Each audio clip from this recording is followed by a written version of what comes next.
In this video, I'll be ranking every mainline Final Fantasy from worst to best, excluding the two MMOs, of course. Thanks to the recently released Pixel Remasters, I was finally able to play through every mainline game 26 years after playing Final Fantasy for the very first time. And I do want to give a special thanks to Square Enix for providing me with a review code for the Pixel Remasters to make this video possible. I also want to give a caveat before we begin, and this is important, so listen up. I did not grow up with the Pixel era Final Fantasies, so they're probably going to be much lower than you expect. You're welcome to your opinion, but be kind in your reply and keep in mind that not everyone grew up playing those same games. But before we dive into the video, I want to thank today's sponsor, Microids, and their latest game, Noob, the Factionless. Based on the popular French transmedia franchise, this turn-based JRPG has one of the best premises I've heard in a while. You and your friends are beginner-level players of an MMO called Horizon, forming your own guild. Your dream is to reach level 100 as soon as possible to unlock your legendary class and join the ranks of other elite players.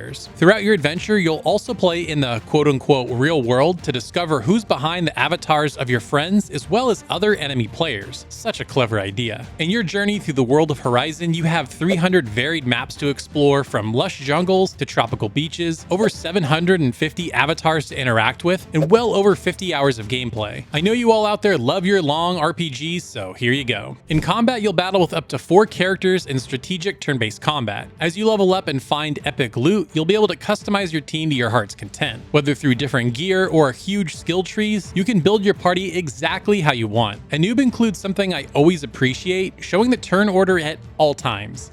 Thank you. Noob the Factionless is currently available digitally for Xbox Series, PS4, PS5, Switch, and PC. And for you physical collectors out there, physical versions for consoles will be available on August 29th. You won't want to miss out on these, so I'll leave a link in the description and the pinned comment below so you can reserve your copy. Thanks once again to Microids for sponsoring this video, and now back to the video.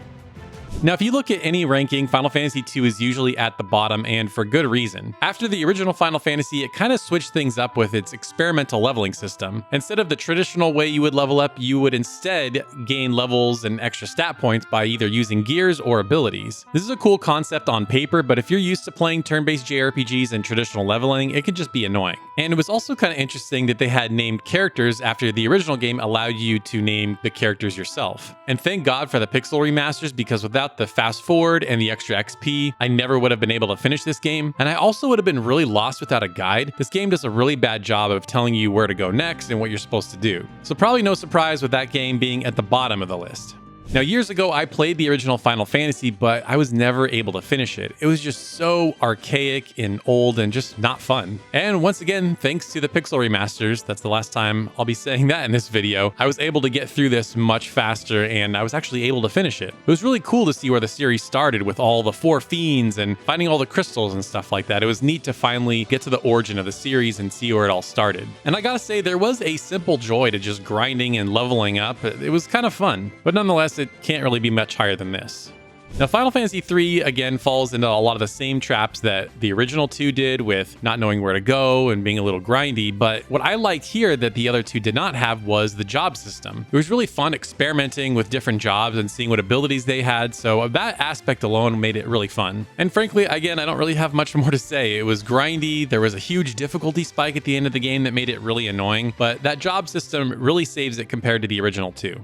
Now, to be totally honest with you, I wanted to put Final Fantasy XIII even lower than this, but having played the first 3 Final Fantasies, they are just so hard to go back to, and I simply couldn't put 13 lower than this. And it's kind of been interesting to have this full circle conversation and go back to 13 and ask, is it really that bad? And the answer is yes, it really is that bad. It's incredibly linear to almost a hilarious manner. There's lots of jargon, and if you don't read the encyclopedia in the game, you're not going to know what's going on. And overall, the story was just kind of hard to follow. Now, I will say that one thing this game has going for it is that it had the earliest idea of this style of combat where you would have to build up like a break meter or a stagger meter that we now see in Final Fantasy VII Remake in 16. Here, it's decent, but not as good as those other combat systems. In a lot of ways, the game could play itself, but obviously not as efficiently if you control it yourself. Now, of course, this game does have plenty of redeeming qualities. Of course, it has a pretty fantastic soundtrack, really awesome CG cutscenes, and let's be honest, Lightning and Vanille are hot, so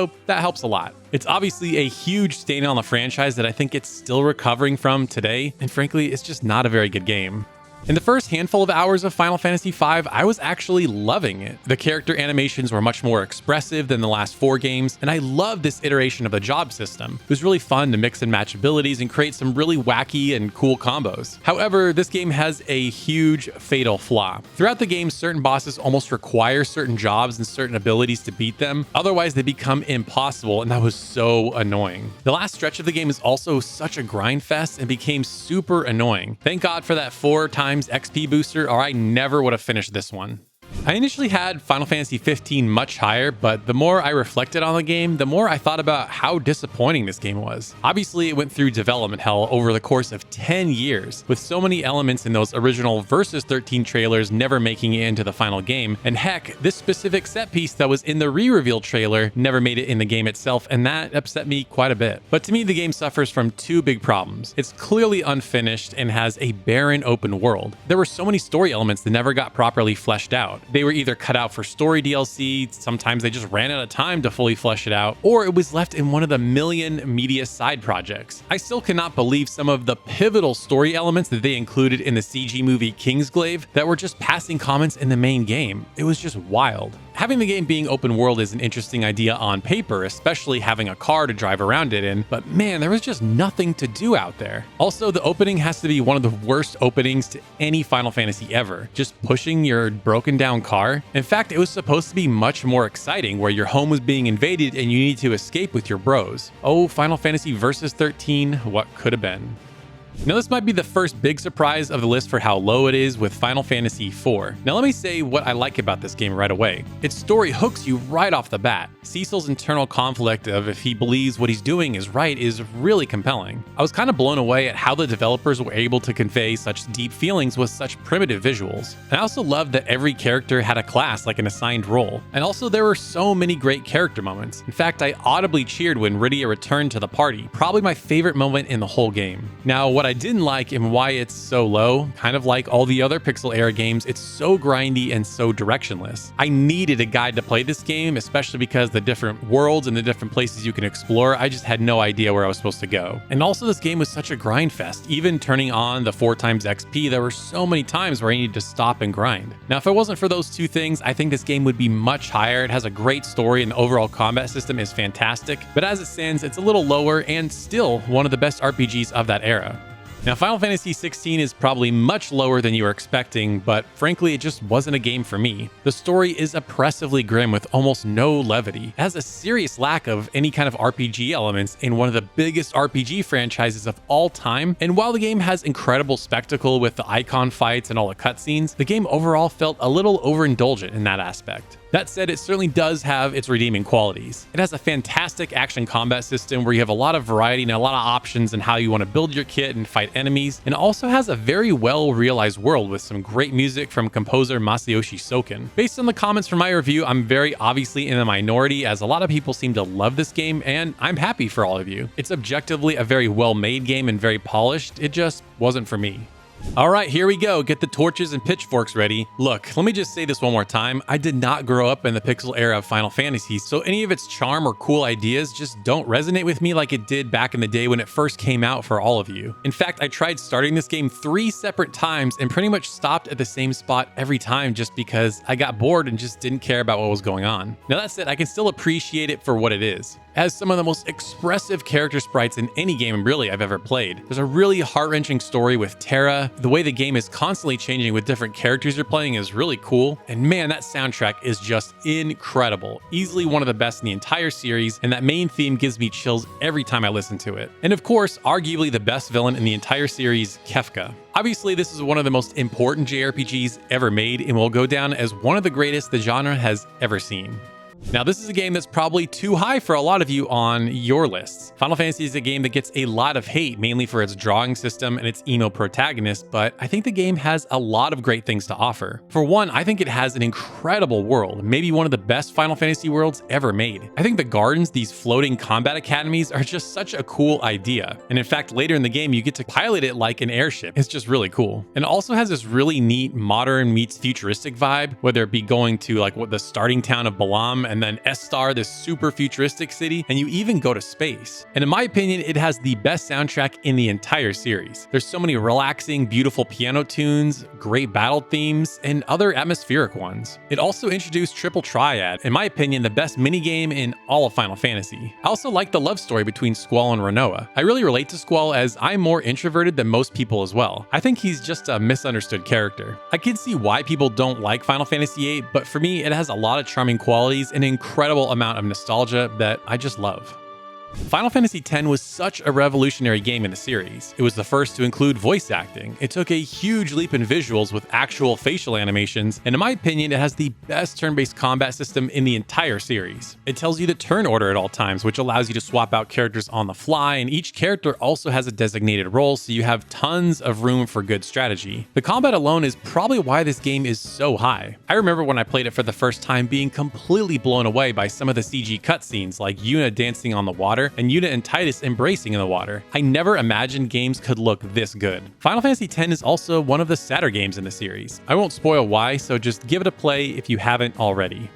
Final Fantasy XII is up there as one of the more divisive games in the franchise. Admittedly, I didn't really like it that much when it originally released on the PlayStation 2. Its MMO-like combat felt slow, I didn't really like Vaughn and Penelo, and it felt odd not having the traditional victory fanfare. However, then I played the enhanced Zodiac Age remaster, and it completely changed my mind on this game. It sped up combat, making it much more tolerable, and the game became much more about exploring and setting up gambits, which I liked. The new jobs board system also completely changed how you could build your characters, and as I got further into the game than I did previously back on the PS2, I realized that the game's not even really about Vaughn and Penelo, it's really about Balthier and Ash, characters that are way more interesting. Not to mention this world is absolutely gorgeous in HD. This is one of the better glow-ups I've ever seen in a remaster. It was an absolute joy to explore this game again in HD. All of these elements come together in a shocking, compelling way, and I'm so surprised at how much I ended up enjoying it by the end.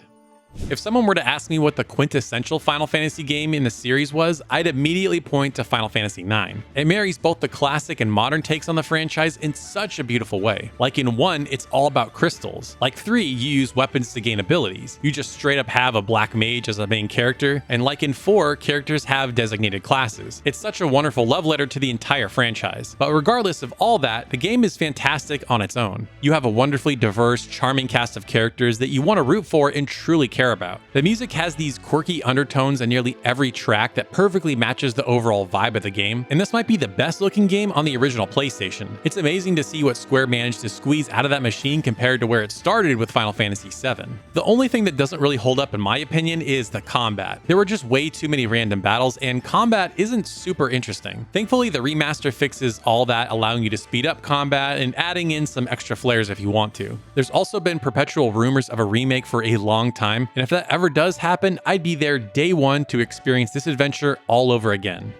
And for number 1, there could only be one game for me, Final Fantasy VII. It's the game that started my journey with Final Fantasy and RPGs as a whole and will always be incredibly special to me. The way the game makes you care about every single party member is pretty amazing, giving them their own moments to shine throughout the game. It feels like every town you go to has its own iconic moment, from the opening bombing mission, the entirety of the Gold Saucer, the revelations you learn at Cosmo Canyon, and I could just go on forever. I knew the game was really special and meant a lot to me, but I didn't truly realize how much until the remake. I don't know if I've cried more while playing any single video game more than I did with Final Fantasy VII Remake. A lot of it was the music, like a lot of it. Those arrangements are incredible. But a lot of it was also how beautifully the team recreated iconic moments like the opening, meeting Aerith at her church, and just many, many more. Objectively, the original probably doesn't hold up that well, but for me, it doesn't matter. The memories I have with it are incredibly special, and it will forever be one of my favorite games ever made. Now, if you enjoyed this ranking and want to see how I'd rank my favorite JRPG franchises, be sure to check out this video right here.